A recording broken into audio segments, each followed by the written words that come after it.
आपको ये पेपर मिलेगा, ठीक है, यहाँ पे देख सकते हैं आपको ये पेपर मिलेगा, क्वेश्चन का पेपर।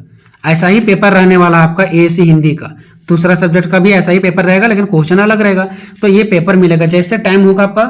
इससे पहले एक छोटा सा इंपॉर्टेंट बात बता दूं कि ये जो पेपर है ना वो सेमेस्टर 1 का लिया गया है, ठीक है। बस मैं आपको यहाँ पर दिखा रहा हूँ कि आंसर शीट को कैसे लिखते हैं, ठीक है, और यही पैटर्न को आपको हर एक सब्जेक्ट में फॉलो करना है। अब इस पेपर को देख करके आपको क्या करना है दोस्तों, इसमें आपको आंसर लिखना है, ठीक है। पेपर इस प्रकार से मिलेगा, आपको देख सकते हैं यहाँ पे ये एएससी हिंदी का पेपर है, ठीक है। एक नंबर का 5 क्वेश्चन रहेगा और यहाँ पे 15-15 नंबर का आपके पास 5 क्वेश्चन होगा, 1 2 3 4 5, लेकिन इनमें से कोई आपको 3 प्रश्नों का उत्तर देना है। यहाँ 45 नंबर हो गया और ये 5 नंबर 50 नंबर हो गया और पास होने के लिए आपको 20 नंबर लाना होता है, ठीक है। समय 2 घंटा, फुल मार्क्स 50 होता है, ज़्यादा समय आपको गंवाने की जरूरत नहीं है। अब ये आपका क्या रहेगा दोस्तों, ये पेपर है आपका, और इस पेपर का ये आपको घर लाने के लिए मिल जाएगा, ठीक है। इसका क्वेश्चन देख देख करके आपको इसमें क्या करना है, आंसर लिखना है इसमें, ठीक है, और ये जमा ले लिया जाएगा, ठीक है। उसके बाद आप एडमिट कार्ड को और इस क्वेश्चन पेपर को, ये 2 चीज़ आपका होता है, ये आप घर ला सकते हैं, लेकिन इसमें सारा चीज़ अच्छा से फिल करना है क्योंकि ये वहीं पर जमा ले लिया जाएगा, ठीक है। आपको बढ़िया से लिख लेना है, ठीक है। बहुत स्टूडेंट लोग सोचते हैं इसको बाद में लिखेंगे और वो भूल जाते हैं, पहले इसको लिखना है। भले क्वेश्चन छोड़ दो वहां तक मंजूर है, लेकिन पहले इसको लिखो और टाइमिंग को मैनेजमेंट करके बिल्कुल चलना है। उसके बाद यहाँ पे इस पेज को आपको छोड़ देना है, ठीक है, जिसमें आप ये पर्सनल डिटेल्स लिखेंगे उस पेज को आपको छोड़ देना है। उसके बाद आना है आपको यहाँ से शुरुआत पे से, ठीक है। देखिए दोस्तों, आप जब एग्जाम देने के लिए जाओगे और आपको जब ये कॉपी मिलेगा, ठीक है, तो इस कॉपी में क्या होगा आपको कि इधर से ये लाइन खींचा हुआ रहेगा, ठीक है, ये लाइन आपका खींचा हुआ रहेगा और इस टाइप से ये जो लाइन आपको दिख रहा है ना, ये लाइन हो सकता है आपके एग्जाम में आपको जो कॉपी मिलेगा वो ना भी हो सकता है, हो भी सकता है ना भी हो सकता है, इस चीज को ध्यान रखना है। लेकिन ये लाइन आपका पक्का रहेगा। अगर ये लाइन नहीं रहेगा तो आप स्केल लेकर के जाएं और स्केल से ये लाइन खींच लें, और अगर आपको लग रहा है कि ज़्यादा समय खत्म हो जाएगा तो आप इस लाइन को छोड़ भी सकते हैं, ठीक है। लेकिन जब आंसर लिखेंगे तो इतना आपको इधर छोड़ देना है और इतना आपको क्या करना है, इधर छोड़ देना है, इतना इधर आपको छोड़ देना है और इधर छोड़ देना है, ठीक है। और अगर लाइन नहीं खींचा हुआ तो आप लाइन खींच भी सकते हैं, ठीक है। बहुत स्टूडेंट लोग इधर यहाँ तक लाइन खींचते हैं, ज़्यादा खींचने की जरूरत नहीं है, बस इतना ही खींचना इधर और इतना ही खींचना इधर, ठीक है।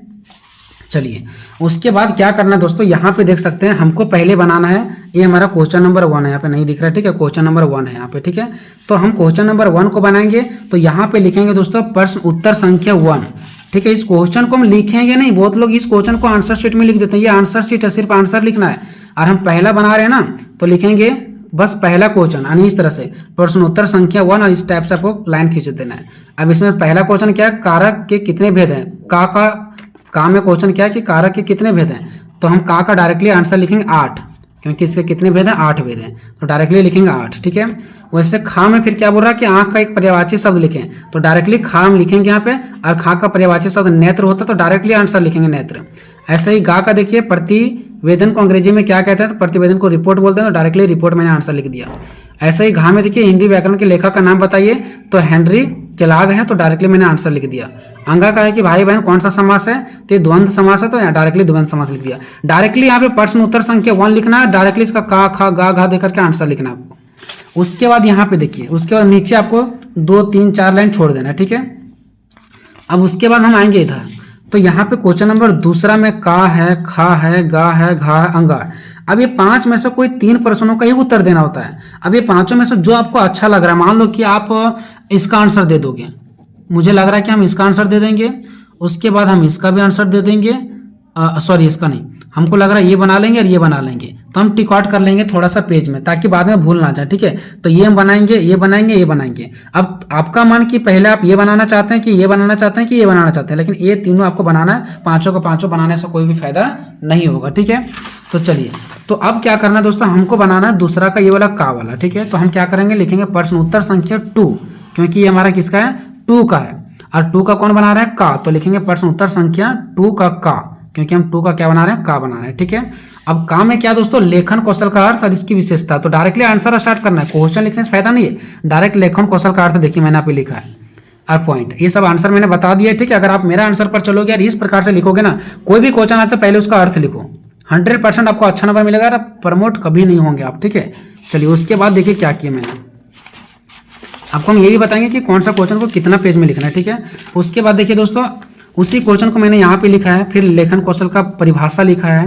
हालांकि क्वेश्चन में देखिए सिर्फ बोला लेखन कौशल क्या है, इसका विशेषता लिखें, लेकिन कोई भी क्वेश्चन आएगा ना उसका अर्थ और परिभाषा आपको लिखना ही पड़ेगा। ज़्यादा से ज़्यादा आप उसका महत्व भी लिख सकते हैं। मतलब क्वेश्चन में ऐसा नहीं है कि सिर्फ अगर बोला है विशेषता तो आपको विशेषता ही आप लिखेंगे, क्योंकि आप विशेषता ही लिखेंगे तो आपका पेज नहीं भरेगा और यहाँ पे 1-2 पेज नहीं लिखना है।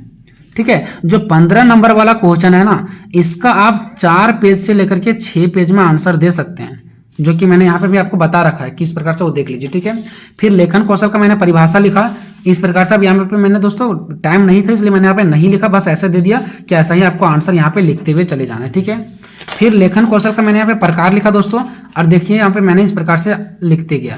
अगर आप चाहोगे तो यहाँ पे ब्लैक पेन से लिख सकते हो, अंडरलाइन कर सकते हो, फिर ब्लू पेन से लिख सकते हो, लेकिन ब्लैक ब्लू करने में आपको बहुत ज़्यादा टाइम वेस्ट हो जाएगा। अगर आप चाहोगे तो ब्लू पेन से ही बहुत अच्छा सुंदर आप कॉपी को बना सकते हो। ठीक है, अब यहाँ पे देखिए दोस्तों, फिर मैंने यहाँ पे 2 लाइन छोड़ा, इस प्रकार से मैंने यहाँ पे एक्सप्लेन करते गया। ठीक है, उसके बाद फिर यहाँ पे देखिए, फिर मैंने आगे यहाँ पे लेखन कौशल के महत्व, क्वेश्चन में क्या दिया था, लेखन कौशल का अर्थ और विशेषता। तो सिर्फ अर्थ और विशेषता लिखने से काम नहीं चलेगा, इसका मैंने अर्थ भी लिखा, परिभाषा भी लिखा, देखो महत्व भी मैं लिख रहा हूँ। ठीक है, इस प्रकार से देखिए आंसर, और इस प्रकार से अंडरलाइन करोगे और हर एक पॉइंट को अच्छे से लिखोगे ना, इस प्रकार से। अगर देखो इधर हम क्या लिखेंगे ना, अगर गलत भी लिखेंगे ना तो एग्जामिनर जरूर कुछ ना कुछ नंबर देगा। अगर इस प्रकार से हम हेडिंग बनाएंगे, इतना अच्छा हेडिंग बनाएंगे, ये सब चीजें, तो ठीक है। उसके बाद इस प्रकार से देखिए, मैंने यहाँ पे लेखन कौशल का महत्व में 1-2 पॉइंट डाला, फिर यहाँ पे मैंने 3 पॉइंट डाला, फिर यहाँ पे 4 पॉइंट डाला, 5 पॉइंट, 6 पॉइंट। उसके बाद फिर यहाँ पे देखिए 7 पॉइंट डाला, 8 पॉइंट, 9 पॉइंट डाला, 10 पॉइंट डाला। ठीक है, ये मेरा क्या था दोस्तों, तो लेखन कौशल का क्या था, मेरा महत्व था। ठीक है, उसके बाद यहाँ पे देखिए इस प्रकार से मैंने यहाँ पे आंसर लिखते गया, और लेखन कौशल में विशेषता भी लिखना था। लेखन कौशल में यहाँ पे मुझे क्या लिखना था, विशेषता भी लिखना था, लेकिन मैंने विशेषता नहीं लिखा। ठीक है, विशेषता लिखना है। ठीक है, उसके बाद लास्ट में आपको क्या लिख देना है दोस्तों, निष्कर्ष लिख देना है। अब यहाँ से हम आपको क्या बताना चाहते हैं दोस्तों, हम आपको ये बताना चाहते हैं, देखिए मैंने इसका आंसर कितना पेज में लिखा है।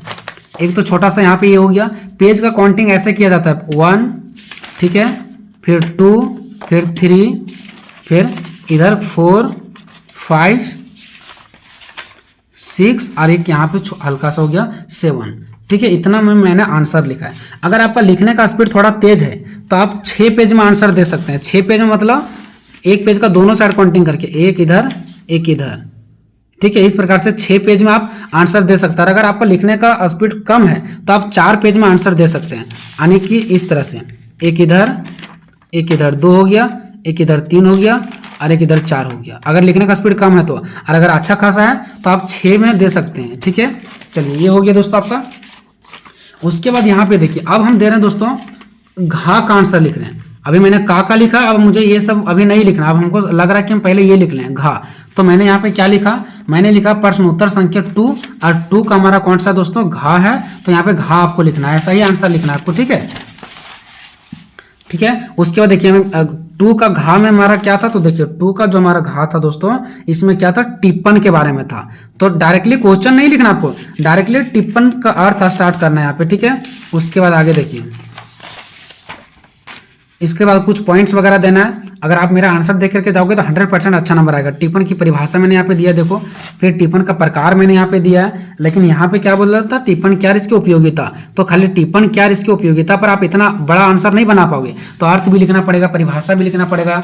ठीक है, इसका प्रकार भी, जिसका प्रकार होता है प्रकार लिखो, जिसका नहीं होता उसका महत्व लिखो, ऐसा करके। ठीक है, देखिए इस प्रकार से आपको, फिर टिप्पण का मैंने यहाँ पे महत्व हेडिंग डाल दिया, इस प्रकार से मैंने यहाँ पे एक्सप्लेन करते गया। ठीक है, ये हो गया। फिर टिप्पण की उपयोगिता, फिर इस प्रकार से आपको एक्सप्लेन करते जाना है, फिर इस प्रकार से हुआ, फिर यहाँ पे मैंने निष्कर्ष लिख दिया। आप चाहो तो नया आंसर फिर यहाँ से स्टार्ट कर सकते हो, या तो आप न्यू पेज से कर सकते हो। फिर मुझे ऐसा लगा दोस्तों कि हम अब गा बनाएंगे, कोई जरूर नहीं कि सीरियल में बनाएंगे, पहले का फिर गा फिर घा। मैं पहले का बनाया, फिर मैं घा बनाया, अब मेरा मन कर रहा है गा बनाऊं, तो मैं गा बनाऊंगा। ठीक है, तो यहाँ पे मैंने क्या लिखा, प्रश्न उत्तर संख्या 2, क्योंकि 2 है और 2 का हम कौन सा बना रहे हैं, गा, तो 2 का गा। तो 2 का गा में क्या, प्रयोजन मूलक हिंदी, तो वही प्रयोजन मूलक हिंदी का अर्थ मैंने लिख दिया। इसी प्रकार से आपको इसका भी बनाते जाना है। ठीक है दोस्तों, तो मैंने आपको बता दिया कि 15 नंबर का जितने भी सारा क्वेश्चन है 15 नंबर का, अगर लिखने का स्पीड आपका अच्छा खासा है तो आप क्या कर सकते हैं, 6 पेज में आंसर दे सकते हैं। पेज का काउंटिंग कैसे करना है, ऐसे नहीं करना है कि ये 1 पेज हो गया, फिर ये 2 पेज हो गया, 3 पेज हो गया, ऐसा नहीं। एक पेज को 2 साइड, एक साइड 2 साइड, ये 2 पेज हो गया, फिर ये हमारा 3-4 पेज, फिर 5, 6 पेज, ऐसे काउंटिंग किया जाता है पेज का, ठीक है।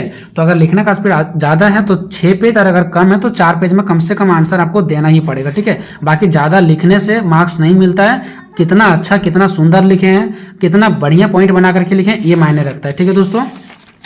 और जैसे कि एक चीज और ध्यान रखना है, लेखन कौशल का अर्थ पूछा है तो ये आपको जरूर देना आंसर में, और विशेषता पूछा है तो ये भी आपको जरूर देना है। हाँ, इसके बीच में आप प्रकार दे सकते हो, परिभाषा दे सकते हो, महत्व दे सकते हो, चलेगा, लेकिन आपको अर्थ भी देना है और विशेषता भी देना है। लेकिन हमें इस पेपर में मैंने विशेषता नहीं लिखा था, लेकिन आपको देना है। जो क्वेश्चन में रहेगा वो तो आपको बताना ही बताना है, ठीक है।